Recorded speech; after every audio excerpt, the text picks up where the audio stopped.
Good morning students. मेरा नाम ओमकार है और मैं आप लोगों को केमिस्ट्री पढ़ाऊँगा। ओके, तो आज हम लोग मोल कंसेप्ट नाम का जो चैप्टर है उसमें का एक बहुत इम्पॉर्टेंट पार्ट पढ़ने वाले हैं, which is how to find molecular mass.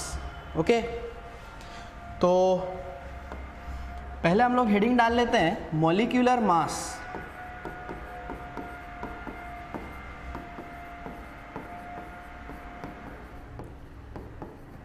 ठीक है, इसको अपन शॉर्टकट में MM भी लिखते हैं, मॉलिक्यूलर मास। ठीक है, जैसे सबको मेरे ख्याल से मॉलिक्यूल क्या होता है वो पता होगा। ओके, सो मॉलिक्यूलर मास क्या दिखाता है फिर? एक मॉलिक्यूल का मास। ओके, एक मॉलिक्यूल के मास को अपन क्या बोलता है? Molecular mass. ओके, तो फॉर एग्जांपल थोड़ा सा अपन रिवाइज भी कर लेते हैं। जैसे मुझे बताओ कि अगर मान लो मैंने H2O लिखा, इसका मतलब ये एक मॉलिक्यूल है ना, इतना सबको पता होगा, मॉलिक्यूल है ये एक। तो अगर ये एक मॉलिक्यूल है तो इसमें कौन से एटम्स प्रेजेंट है? तो यहां पर हम बोलेंगे कि it has 2 atoms of hydrogen and 1 atom of oxygen, है ना। ये इसका यही मतलब हुआ। जो यहां पर नंबर दिख रहा है वही हमारे नंबर ऑफ एटम्स रिप्रेजेंट करता है। बहुत ही ज्यादा सिंपल है। फॉर एग्जांपल एक और देखिए, NH3, इसका मतलब क्या हो जाएगा बताओ? It has 1 atom of nitrogen and 3 atoms of hydrogen. बहुत ही ज्यादा सिंपल है, कुछ भी नहीं है इसमें, है ना। जो नंबर हमको दिख रहा है वही उसके एटम्स है। ठीक है, ये हम लोग इसलिए पढ़ रहे हैं क्योंकि इसका हमको आगे थोड़ा सा यूज आने वाला है to find the molecular mass. ठीक है, चलिए आगे चलते हैं। एक दो एग्जांपल अब आप लोग ट्राई करो। ठीक है, वीडियो पॉज करके आप लोग आंसर करने की कोशिश कर सकते हो, है ना।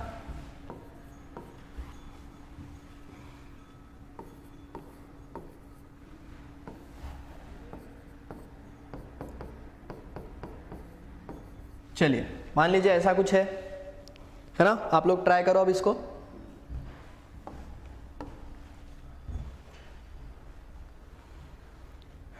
चलिए हो गया होगा। तो बेसिकली अब ये इसमें क्या हो जाएगा? 1 atom of 1 atom of sulphur and 3 atoms of oxygen. यही आया है सबका। इजी है बहुत, है ना, बहुत ही ज्यादा सिंपल है, ज्यादा कुछ भी नहीं है इसमें। इसमें बस 3 लोग हैं तो अपने को अलग से कुछ नहीं करना है। क्या होगा इसमें? 1 atom of hydrogen, 1 atom of nitrogen and 3 atoms of oxygen.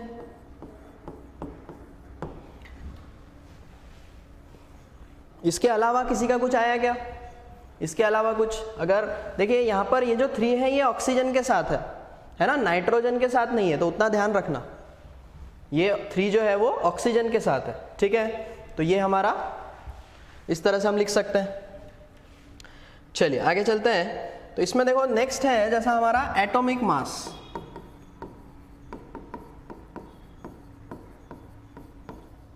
AM लिखते हैं हम इसको। तो देखिए व्हाट इज एटॉमिक मास? जैसे इसमें नाम से क्लियर है कि एटम का mass, so mass of 1 atom is known as atomic mass. Okay, so this is mass of 1 atom is atomic mass. ठीक है, ये हम लोग इसलिए पढ़ रहे हैं क्योंकि देखिए जैसे पूरा मॉलिक्यूल जो है वो एटम्स से बना हुआ है।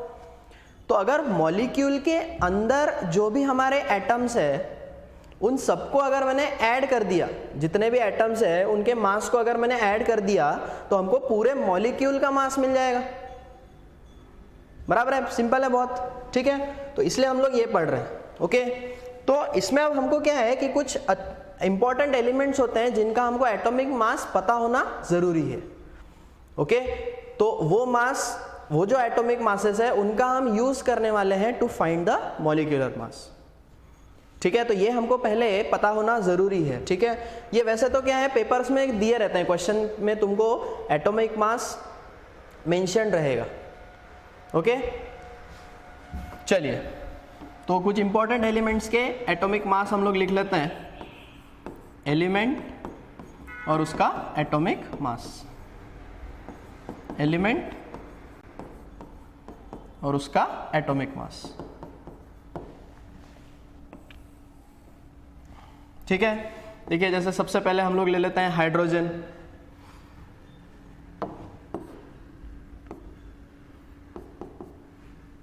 हाइड्रोजन का मास रहता है 1।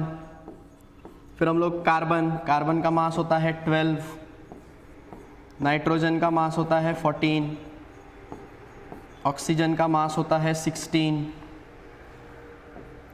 ठीक है, इस तरह से। फिर अगर हम लोग सल्फर पे आ जाते हैं, सल्फर का मास रहता है 32। अगर इधर हम मेटल्स ले लेते हैं तो सोडियम का मास होता है 23, मैग्नीशियम इज 24। ओके, कैल्शियम हो जाता है 40। उसके बाद आयरन 56। ठीक है, ये कुछ हमारे इंपॉर्टेंट एलिमेंट्स है जिनके हमको एटॉमिक मासेस पता होने चाहिए to find the molecular mass. ठीक है, तो आप वीडियो को पॉज करके पहले इनको लिख लो। ये मैंने सारे नहीं लिखे हैं, कुछ हमको जो काम के आएंगे वो मैंने यहाँ पे लिखे हुए हैं।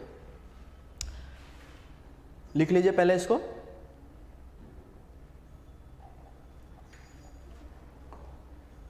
चलिए, अगर नहीं लिखा होगा तो आप वीडियो को पॉज करके थोड़ा पीछे जाके देख सकते हैं। ठीक है, तो चलिए अब हम स्टार्ट करते हैं जो हमारा मेन टॉपिक है, हाउ टू फाइंड मॉलिक्यूलर मास।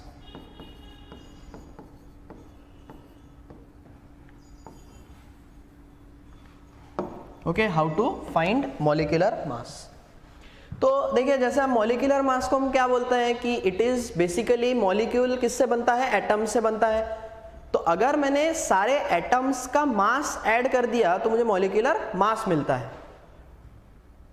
अगर मैंने सारे एटम्स का मास ऐड कर दिया तो मुझे क्या मिलेगा, पूरे मॉलिक्यूल का मास। ओके, तो इसी का हमको यूज करना है। देखिए, तो अगर हमने फर्स्ट देखा वाटर है, तो वाटर में 2 हाइड्रोजन है, 1 ऑक्सीजन है, ये हमने पहले पढ़ा हुआ है। It has 2 hydrogen and 1 oxygen. तो अगर मुझे इसका मॉलिक्यूलर मास निकालना है तो मैं क्या करूंगा कि हाइड्रोजन का मास और ऑक्सीजन का मास इनको ऐड कर दूंगा। उसके अंदर के जितने भी हमारे एटम्स है उन सबके मास को क्या कर दो, ऐड कर दो, तो हमको मिल जाएगा उसका मॉलिक्यूलर मास, है ना। इतना सिंपल है ये। अब ये कैसे पता चलेगा, तो ये हमको यहां से पता चलेगा। तो हाइड्रोजन का मास कितना डालना है हमको, 1 डालना है, और ऑक्सीजन का कितना डालना है, 16 डालना है। तो यहां पर ये आ जाएगा 2 × 1 + 1 × 16।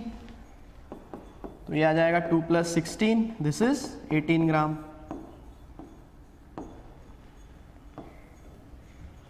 ओके, सिंपल है।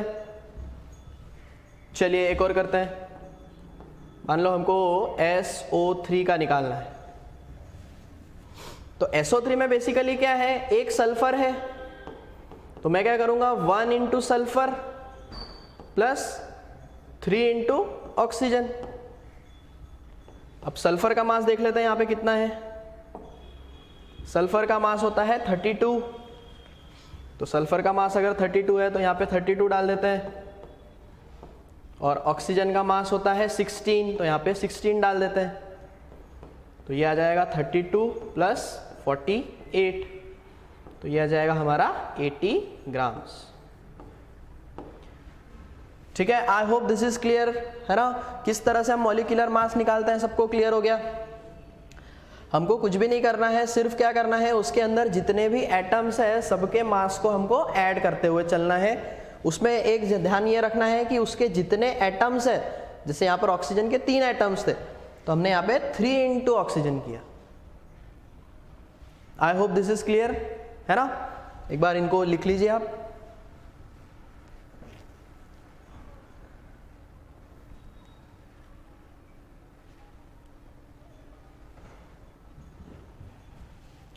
चलिए तो आगे चलते हैं। अगर नहीं लिखा है तो आप पॉज करके पीछे जाके लिख सकते हैं, और अगर आपको इसमें नहीं समझ में आया तो भी आप रिवाइंड करके इसको देखिए एक बार कि हमने ये किस तरह से लिखा कि यार 3 ऑक्सीजन है या फिर कैसे, है ना, 2 हाइड्रोजन, किस तरह से लिखा हमने, तो वो हम लोग आप देख सकते हो। ठीक है,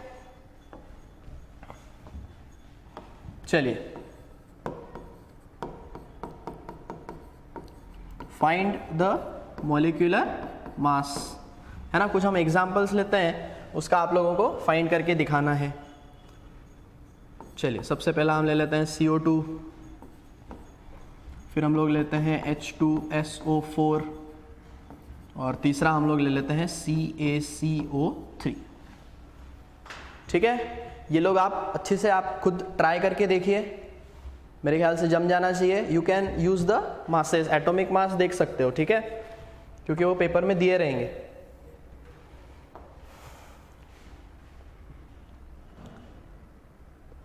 चलिए, तो मेरे ख्याल से सबको जम गया होगा, है ना, इजी है कंसेप्ट, ज़्यादा कुछ हार्ड नहीं है।